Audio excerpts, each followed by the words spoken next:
السلام عليكم ورحمة الله وبركاته. ازيكم يا بنات، عاملين ايه؟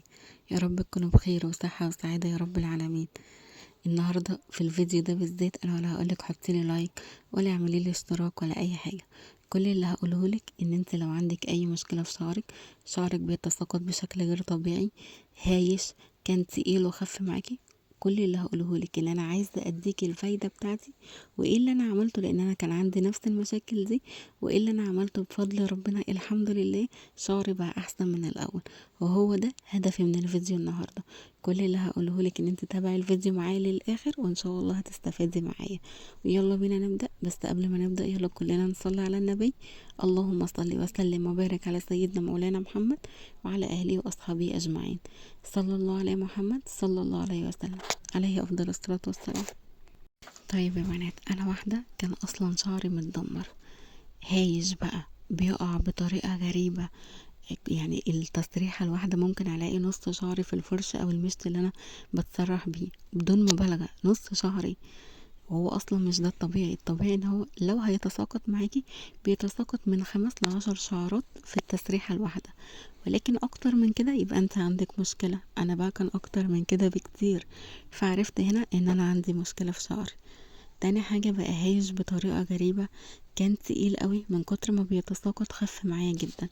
فالحمد لله بفضل ربنا اتبعت حبة خطوات كده هقولك عليها دلوقتي، وعادة في حياتي اليومية ما كنتش واخدة بالي منها وكلنا مش واخدين بالنا منها.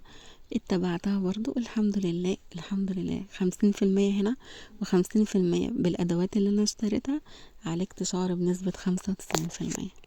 هي معظم البنات دلوقتي بقت تروح تشتري فيتامينات من الصيدلية بالمئات وبالألوفات علشان تعالج شعرها أو حتى تعالج أظافرها. وبمناسبة الأظافر، لو عايزين أعملك فيديو كامل برضو ازاي نعتني بأظافرنا، ازاي نطولها، برضو اكتبيلي في الكومنت وان شاء الله الاقي بس تفاعل وهعمل لكم برضو الفيديو ده كمان. فانا دلوقتي بقول لكم روحوا برضو اشتروا فيتامينات من الصيدليه بالالوفات بالمئات بايا كان. لا طبعا، انا ليه اروح اشتري وربنا خلق لي حاجات طبيعيه وفي نفس الوقت هي المفروض ان انا اكلها في حياتي الطبيعيه، سعرها لا يذكر جنب تمن الفيتامينات ديت، وانا بس اللي مش واخده بالي منها. طيب ايه هي الحاجات دي يا دينا؟ الاكل، في اكل كتير قوي بيساعد ان انا شعري يكون قوي، البصيله بتاعت شعري اصلا تكون قويه، بيديني الفيتامينات نفس الفيتامينات اللي انا بروح اشتريها من الصيدليه بالشيء الفلاني. ايه هو الاكل؟ هديكي بعض الامثله. اول حاجه معانا الفلفل الالوان، ده حلو جدا ومصدر حلو قوي للفيتامينات، بيقوي المناعه، بيقوي شعرك، بيقوي اظافرك، حلو جدا. عايزه بقى تاكليه كسناكس، تاكليه في سلطه، تاكليه في سندوتش جبنه كده وتحطي لك معاه شريحتين 3 فلفل، حلو قوي، انت كده خدتي الفايده بتاعته. تاني حاجه الجرجير، كلنا عارفين فايدة الجرجير للشعر عاملة ازاي. انا بقى ولا هقولك روحي دوري على زيت بالجرجير ولا اعمليه عصير، في ناس كتير قوي ما بتتقبلش طعم العصير الجرجير. كل اللي هقولهولك برضو ان انت هتاكلي في نفس الساندوتش الجبنة اللي كلتي بالفلفل حطي فيه 1 2 3 جرجير، خدت الفايدة بتاعته كلها لشعرك. يبقى انا كده انا عالجت نفسي او خدت الفيتامينات اللي هم بيروحوا يشتروها بالمئات بالالوفات، خدتها من مصدر الاكل. عندك تفاح، عندك بقى في مصدر الطبيخ اللي هو الفاصوليا البيضاء، حلو جدا، فيها زنك وفيها فيتامينات وحلوة قوي. عندك البروتينات، بيض، سمك، تونة، الحاجات دي كلها. مش بقولك بقى ان انت هتمشي على نظام غذائي وان لازم تهتم بالاكل كده، او لان في بنات طبعا لا بقى ده نظام غذائي وكده اهو. انا مش بقولك كده، انا كل اللي بقولهولك خلي بالك من الكام صنف دول فيهم نفس الفيتامينات اللي بيروحوا يشتروها بالالوفات، فيها نفس الفيتامينات وهي دي اللي هتقويلك البصيلة بتاعت شعرك. خلي بالك منهم وخليهم عادة في حياتك، عادة في حياتك اليومية. هاكل جرجير، هاكل النهاردة فلفل ألوان، لا أنا هاكل بضاية، أنا هاكل تونة مثلا، علبة تونة، أيا كان بقى. تمام كده انت عالجت شعرك بنسبة 50%. وال50% التانيين ايه؟ حبة ادوات بقى هقولهم لك دلوقتي. عايزة تشتريهم كلهم في شهر واحد، كل شهر تشتري حاجة، انت وراحتك. هما كده كده اسعارهم حلوة.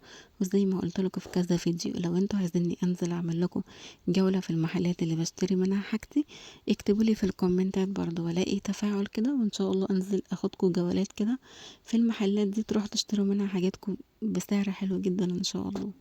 تمام. طيب اول حاجه في الادوات دي توكة ستان. لازم تستخدمي توكة ستان لشعرك، مش اي نوع تاني. ليه؟ لان الستان بيساعد على منع تساقط الشعر. وغير كده لما انت بتيجي تشيلي اي توكة من شعرك بتلاقي فيها كميه شعر، وده دليل ان هي بتوقع شعرك. بتلاقي فيها كمية شعر. الستان مش كده خالص، بالعكس، لان الستان بيحافظ على الشعر. حتى يا ستي لو لقيتي فيها هتلاقي فيه شعرة او اتنين بالكتير قوي، لكن مش زي التوكة التانية اللي انت بتصحي بتلاقي شعرك ملفوف عليها اصلا من كتر ما هي ما بتوقعه ودمرت لك شعرك. تمام. تاني حاجة بقى، هتستخدمي فرشة، هتستخدمي مشط، لازم يكون خشب. لازم يا بنات يكون خشب. برضو الخشب حلو قوي للشعر. البلاستيك بيدمره. ابعدوا بجد عن الفرشة او المشط. البلاستيك بيدمر الشعر. وهنا بوريكي، لو انت هتستخدمي مشط لازم يكون سنونه تخينة وواسعة. ليه تخينة وواسعة؟ علشان تساعد معاكي على تسليك شعرك وتسريح شعرك بشكل حلو او بشكل صحي. الضيقة دي بتقصف معاكي الشعر وكمان بتكعبله. فخليكي في السنون التخينة والواسعة وخشب. يبقى كده اول حاجتين. زوريني بجد، بس انا متحمسة قوي يعني اقول لكم على الحاجات دي، عشان كل واحدة بجد تعالج شعرها بسعر حلو. تالت حاجة البونيه، ده برضه لازم يكون بونيه ستان. كلنا بنعمل بقى حمامات زيت، حمامات كريم، فبنحتاج للبونيه. هاتيه برضه ستان، وده برضه سعره ولا حاجة، وخامته والستان بتاعه حلو جدا. برضه ده يعني ممكن اوريكم انا جايبه منين او اقول لكم يعني. بس تكتبولي في الكومنت وان شاء الله اعمل لكم فيديو بالكلام ده. تمام. يبقى انا اول حاجه كده التوكه، المشط الخشب او الفرشه الخشب، والبونيه الستان. تالت حاجة او رابع حاجة كيس مخدة برضو ستان. وده كنت منزله في مشتريات، فيديو مشتريات الوايت فرايداي. ممكن اسيب لكم الفيديو ده هنا، كنت جايباه من على نون.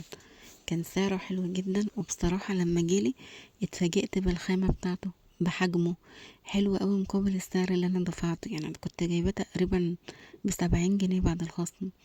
هو دلوقتي برضو بنفس الخصم بقى 70 او ب80 جنيه. فان انا اجيب كيس مخدة ستان بالخامة دي وبالحجم ده 70 او 80 جنيه، حاجة حلوة قوي. كنت بقولكوا على حمام كريم، هنزل لكم برضو لينك الفيديو بتاعه بعد ما تخلصوا الفيديو دوت روحوا اتفرجوا عليه. كنت منزلاه في منتجات، خلصتها في 2024 وهكررها تاني 2025. بس انا بصراحة لسه مشتريتوش عشان كده مطلعتوش معايا. هو اسمه بايو سوفت، وده من احسن حمامات الكريم. بيقعد معاكي فترة كبيرة قوي، بينعم الشعر، بيساعد برضو على منع التساقط بشكل رهيب جدا. انا كنت مستخدمة اللي هو بريحة الكوكونات، بس لما اجيب ان شاء الله هستخدم بالافوكادو عشان ابقى اقول لكم برضو اني احلى. ولكن هو حلو جدا وسعره حلو قوي. بقى اختياري، عايزه تجيبيه هاتيه، مش عايزه تجيبيه براحتك، ولكن هو حلو قوي. ايوه اللي وقع ده بقى عايزه تسميه حمام زيت او تسميه سيرم، هو حاجه كده منتج حلو جدا. في منكم كتير اكيد سمع عنه وفي لسه هيسمع عنه. ده كنت جايباه من بيج على الانستجرام، سايبالكوا برضو اللينك لو عايزين تتابعوني هناك، واعمل لكم منشن للصفحة. المنتج ده رهيب يا بنات. البنات المحجبة او حتى لو غير محجبة وعندك شعر، بس انا بقول المحجبين عشان الشعر عندنا بيتنحل من قدام من الطرحة. فلو انت عندك شعر منحول من قدام او في فراغات في شعرك عموما وعايزة شعر بداله، اللي هو احنا بنسميه البيبي هير، بيطلع بداله، فالمنتج ده حلو جدا. واي منتج علاجي للشعر بيبان نتيجته من 3 ل6 شهور. بصراحة المنتج ده بين لي النتيجة من 3 شهور. طلع لي بيبي هير، تقل شعري جدا، منع برضو التساقط معايا. شوف انا قلت لكم كام حاجة منعت التساقط، فدوت مع ده مع ده لما بستعملهم. الحاجة السودا دي من الازازة لما بستعملهم فالتساقط لازم يقف معايا. عشان كده الحمد لله بفضل ربنا ثم الخطوات دي التساقط فعلا وقف معايا بنسبة 95%. ال5 التانيين دول بقى طبيعيين، اللي هو في كل شعر في كل مرة بسرح فيها شعري لازم يقع 5 شعرات او 10 عشرات، دي حاجة طبيعية. تمام. هنا بقولكم بتستخدموه ازاي. بستخدم بطريقتين. اول طريقة يا اما بتفضيه كله في طبق وتحطيه 5 ثواني كده في الميكروويف يدوبك يسخن معاكي، وبتحطيه كله على شعرك وبتعملي كده هو مساج يعني في شعرك بالطريقة اللي انا وريتها لك. لا اما الطريقة دي اللي هي النقط، ودي اللي انا بستخدمه بيها من يومين او 3 ايام في الاسبوع.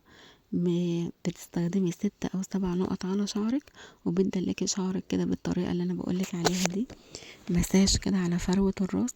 او لو مش عايزة بايديكي في فرشة كده حلوة قوي بتدلكي بيها شعرك برضو بطريقة دائرية، هتطلعها لكم يعني دلوقتي اهي. دي حلوة قوي برضو بطريقة دائرية كده، هتعملك نفس اللي هيعمله ايديكي.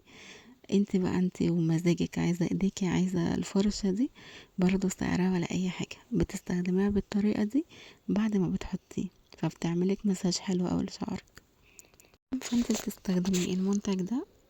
لو عايزاه فعلا اعمليلي يعني متابعة على الانستجرام. هقولك المنشن بتاعها هو بيبقى في حدود 170 200 جنيه على طول، هي عاملة عليه عرض يعني 170 او 200 من 400. ولكن على النتيجة اللي هو هيديهالك حلوة قوي قوي، يعني نتيجة اقل كمان من مقابل السعر بجد. يعني سعره اقصد ولا حاجة في النتيجة. طلع لك بيبي هير، بيتقل معاك الشعر، بيمنع التساقط. هنا بعيد معاكم تاني الحاجة اللي هي كيس المخدة ستان، توكة ستان، بونيه ستان، مشط او فرشة خشب، واللوشن ده بقى او حمام الزيت لو انت عايزة تجيبيه او لا. استخدمتي المنتجات ديت، جبتها يعني واستخدمتيها مع العادة الطبيعية اللي هو الاكل اللي هتاخدي بالك منه في حياتك الطبيعية، اضمني ان شعرك اتصلح بنسبة 95%. اتبعي الخطوات دي وقوليلي ايه رأيك. ولو عجبك الفيديو واستفدتي منه حطي لايك عشان بس يروح لبنات اكتر تستفاد منه وتعالج شعرها. واكتبيلي في الكومنتات لو عايزاني اعملك فيديو عن اي حاجة تانية، واستنوني في فيديوهات تانية كتير نتكلم فيها مع بعض عن حاجات كتير قوي. واكتبولي يعني كده رأيكم وشجعوني بأي حاجة، ان شاء الله اعمل لكم فيديوهات تانية كتير. استنوني، والسلام عليكم ورحمة الله وبركاته.